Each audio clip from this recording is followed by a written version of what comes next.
Hello everyone, Osudhimangi channelole আজি অন্য এটি ভিডিও লৈ আমি আপোনালোকৰ মাজলৈ আহিছো আৰু আজি গৰম বন্ধ কাৰণে আমাৰ ঘৰলে স্পেশাল আলহী আহিব মানে কোন আহিব কৈ আছো বাৰু তাৰ আগতে বজাৰৰ পৰা আহি পালো আৰু আহিয়ে কামত ধৰিলো যেহেতুকে আলহী আহি পৰাৰ আগতে অলপ বনাই আজৰি হৈ থাকো বুলি ভাবিছো মই এখন বনাইছো মিক্স সবজি যেহেতুকে মোৰ আইতা আহিব দুজনী আৰু যেহেতু তেওঁলোক বয়সীয়াল মানুহ তেওঁলোকে এনেকুৱা মিক্স সবজি টাইপৰ খাই ভাল পাব বুলি ভাবি মই তেনেকুৱা এখন বনালো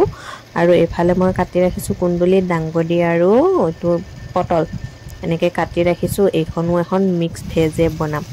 মানে ফ্ৰাই কৰি দিছো আৰু অলপ তেল দি পেলাই আৰু এতিয়া মই এনেকে অলপমান মাছ আনিছিলো যেহেতু তেওঁলোকে মাংস নাখায় মাছ বনাইছো এয়া আমাৰ আলহী আহি পাই গল মই চাহ দিলো আৰু তেওঁলোকে কলে যে মাছটো হেনো টেঙা দি খাব গটিকে মোৰ ওচৰত ঔটেঙা আছিল আৰু মই ঔটেঙা দি তেওঁলোকৰ কাৰণে মাছৰ আঞ্জা এখন বনাই দিলো ধুনিয়াকে এইটো মই ঔটো ধুনিয়াকে ভাজি লৈছো ঔটো ভাজি ইয়াতে অকনমান এফাল আলু দি দিছো অলপমান গোটা হ'বলে আৰু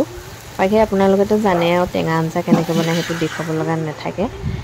তাৰপিছত অকনমান আদা দি পেলাই হৈ গল আৰু বেছি নাই টেঙা আঞ্জাত অলপমান এনেদৰে চাউলৰ পিঠাগুৰি দিলে বহুত টেষ্টি হয় মই খুব ভাল পাওঁ কাৰণে অলপমান দি দিছো আৰু আঞ্জাখনো ধুনিয়া গোটা হয় আৰু এনেদৰে আমাৰ মাছ আৰু ঔটেঙা আঞ্জা ৰেডি হৈ গল এফালে মই বনাম মাহৰ দাইল আৰু কল পচলা আলহীয়ে তেনেদৰে খাম কৈছিলে আজি সব আলহী খুদি বনাইছো আৰু এফালে মোৰ ৰেডি হৈ গল মিক্স ভেজ তাৰ পিছত এফালে এখন ড্ৰাই ভাজিছিলো যে এখনত অকনমান গাজৰো মিক্স কৰি দিলো এফালে পটল ভাজি এই তিনিবিধ মোৰ হৈ গল আৰু আলহীয়ে পুৰা একদম টিভি চাই আছে ৰাজ্যপালে শপত গ্ৰহণ লোৱা আৰু এফালে যেহেতুকে মোৰ ভাইটি আৰু ভন্টি আহিব হিহঁতৰ মাছ নাখায় হিহঁতৰ কাৰণে অকনমান চিকেন আনি পেলা মই চিকেনটো দৈ আৰু টমেটো কেচাপ মিক্স কৰি চাউলৰ গুৰিৰে বনাইছো হিহঁতৰ কাৰণে আজি বতৰটো অৱশ্যে ভাল বেছি গৰম নাই বাহিৰত খুব ধুনিয়া বৰষুণ দি আছে আৰু এফালে মোৰ মাংসৰ আঞ্জাও হৈছে প্ৰায় দেখুৱাই দিছো ৰবক ভালদৰে ধুনিয়া হৈ গৈছে দেখিছে নহয় আৰু যে মাটিমাহটো ধুই থৈ দিছিলো ইয়া মই কুকাৰত 4টা মান হুইসেল মাৰি লৈছো লগত কল পচলা অকনমান কলাখাৰ দি পেলাই হুইসেল মাৰি দিছো আৰু মাটিমাহ মই আজি ফাৰ্স্ট টাইম বনাইছো আইতাহঁতক খুদি বনাইছো যেহেতুকে নেজানো আদা অলপ বেছিকে দিব কৈছে মাটিমাহত আদা হেনো বেছিকে দিয়ে তেনেদৰে মই ধুনিয়াকে তেল মাৰি দি দিলো ইয়াতে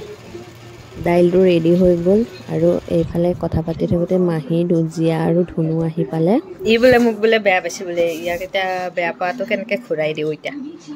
যেও বেয়া পাইছা নেকি চলিয়ে থাকা হয় না আমাৰ মাজত বুজাবৰা আছে আৰু কথা পাতি মই আইতাহঁতক ভাত দিলো গৰমে গৰমে আৰু তেওঁলোকক সুধিছো দেই মই মাটিমাহৰ দাইলটো কেনেকুৱা হৈছে ভালে হৈছে বুলি কৈছে যেহেতুকে মই প্ৰথমবাৰ বনাইছো আৰু এফালে আমি ঠিকছে লুডু খেলিলো তাৰ পিছত আমিও ভাত খাই আজৰি হলো জান আহিলে তাইকো ভাত দিলো অ খুৰী তাৰ মাজে ঠিকছে লুডু খেলিছো খুৰীয়ে তামুল লৈ আহিছে আৰু আজি গোটেই দিনটো বহুত ভাল লাগিলে আইতাহঁতৰ লগত পাৰ কৰিলো ফালে খুৰী আহি গল এতিয়া আৰু কথাৰ মহলা হ'ব ধেৰ মানে